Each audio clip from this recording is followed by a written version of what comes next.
दोस्तों, आज की कहानी है बहू अपने घर में मेरे लिए जगह ना सही लेकिन अपने मन में सदा जगह बनाए रखना। दोस्तों, कहानी शुरू करने से पहले अगर हमारे चैनल को सब्सक्राइब नहीं किया हो तो कर लीजिए ताकि आपके पास पहुंचे हर नया वीडियो। सोचा था जब अपना घर होगा तो अपनी मर्जी से फैल कर रहूंगी।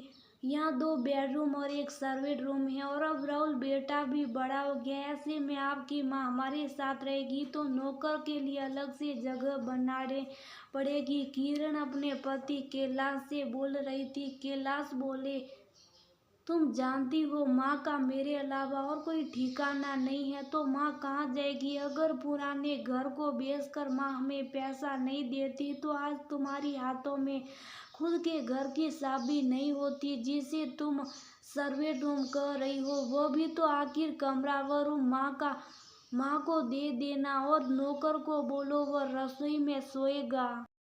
किरण बोली, नौकर अगर नाराज हो गया और काम छोड़कर चला गया तो उसका काम कौन करेगा? आज की दुनिया में जितना रिश्तेदारों की जरूरत नहीं पड़ती उससे ज्यादा नौकरों की जरूरत है। मैं बोली थी आपसे जब आप खुद के लिए फ्लैट ले रहे तो एक रूम का कोई दूसरा घर माँ के लिए ले लीजिए, आराम से वहाँ रहती, क्योंकि इन्हें देखने के लिए आपकी बहन भी तो आती जाती रहेगी। अभी कुछ महीने पहले तो कमला जी ने अपने पुराने पुश्तैनी घर को बेचकर बेटे के हाथों में पैसा दिया था। गृह प्रवेश के वक्त बहू सबके सामने सास को आगे रखते हुए कही, मम्मी जी बुजुर्ग लोग घर का दरवाजा पहले खोलते तो उस घर की आयु बढ़ जाती। आज दूसरी सास के लिए घर में जगह कम पड़ रही थी।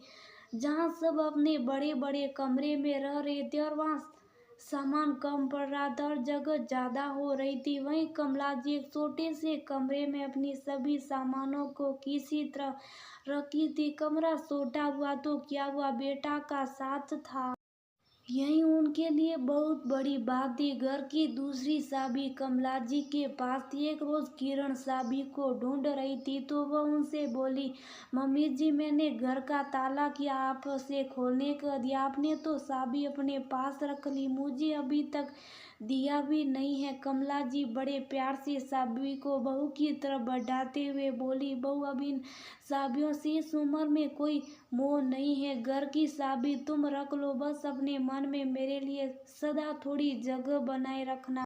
धीरे धीरे समय व्यतीत हो रहा था। एक शनिवार घर में खाना बन रहा था। कमला जी रामू से बोली, आज खिचड़ी बनाना। लोग कहते शनिवार को खिचड़ी खाने से ग्रह उतरते। खिचड़ी के साथ पकौड़े, रायता, अचार, पापड़ और चोखा सब बनाना कहते। खिचड़ी के पास यार तभी किरण आई और बोली, मम्मी जी चाहे आपको जितने बड़े घर में रख दिया जाए आपका स्टैंडर्ड वही खिचड़ी वाला ही रहेगा।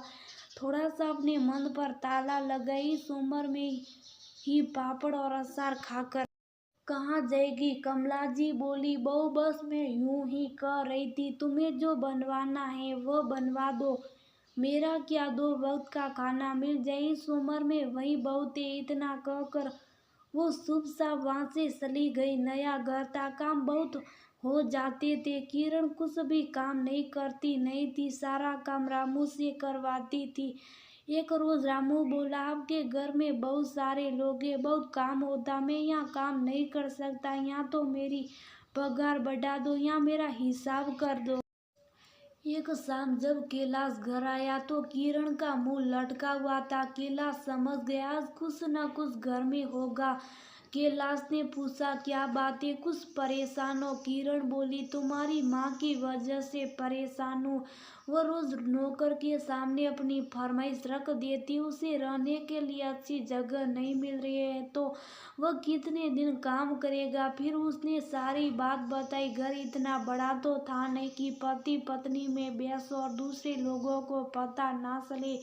बेटे बहू में 2 दिन से बहस हो रही थी। तब एक रोज कमला जी वहां आई और बोली, बहू जी से 9 महीने अपने कोख में रखा उसके इतने बड़े घर में मेरे लिए छोटी सी जगह नहीं बन पा रही। कैलाश बोला, नहीं माँ, ऐसी बात नहीं, ये तो बस ऐसी बोलती रहती हैं।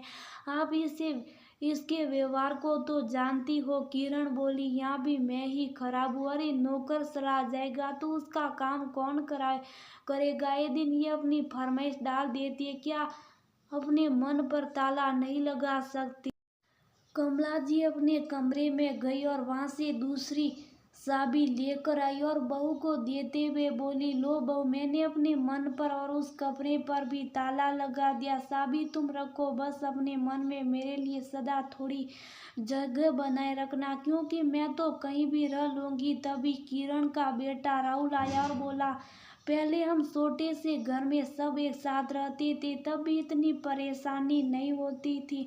मम्मी, इतना बड़ा घर होने के बाद भी आपको परेशानी हो रही है। दादी के लिए इस घर में जगह हो ना हो, मेरे कमरे में बहुत जगह। दादी, आज से आप मेरे कमरे में रहेगी। चलिए, इतना कहकर पोता उन्हें अपने साथ ले गया। कैलाश किरण से बोले, किरण, बच्चे ऐसे नहीं बिगड़ते, अपने माँ बाप को देखकर ही सीखते हैं। तुमने राहुल को बता दिया कि हमारे बुढ़ापे में वो भी अपने घर में हमारे लिए जगह ना रखे, क्योंकि जरूरी नहीं कि तुम्हें भी राहुल जैसा ही पोता मिले। आगे तुम खुद समझदार हो। इतना कहकर वो भी चले गए।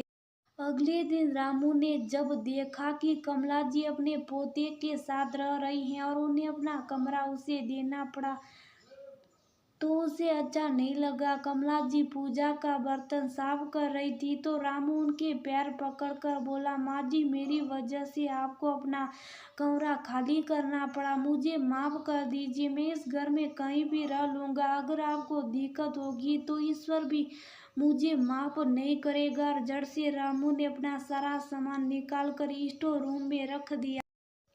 ये देखकर किरण को बहुत बुरा लगा और उसे एहसास हुआ कि जब घर का एक कर्मचारी उसकी सास के साथ इतना अच्छा व्यवहार कर सकता है, तो क्या वो इतने बड़े घर में अपनी सास के लिए एक जगह नहीं बना सकती। कल को अगर उसके साथ ऐसा हुआ तो उसे कैसा लगेगा। यही सोचकर उसने कमला जी का सारा सामान फिर से खुद से उस कमरे में रखा और अपने व्यवहार के लिए उनसे माफी मांगी। सब कुछ पहले जैसा ठीक हो रहा था। ये देखकर कैलाश और राहुल बहुत खुश थे। किरण ने कैलाश से भी जाकर अपने व्यवहार के लिए माफी मांगी। कैलाश बोला, जब जागो तभी से सवेरा, तुम्हें अपनी गलती का एहसास हो गया। आगे का जीवन हमारा अच्छा होगा। घर और शादी का क्या, ये तो बस एक सामान्य, असली जगह तो एक दूसरे के मन में होनी चाहिए। दोस्तों, सही कहा है एक माँ अपना कमाओ बेटा। जब बहू को सौंप सकती है तो घर और शादी से क्या मोह रहेगा। इंसान जब जाता है तो शादी और घर अपने साथ नहीं ले जाता, बस एक दूसरे के मन में जो जगह बनाकर जाता वो सदा यादों में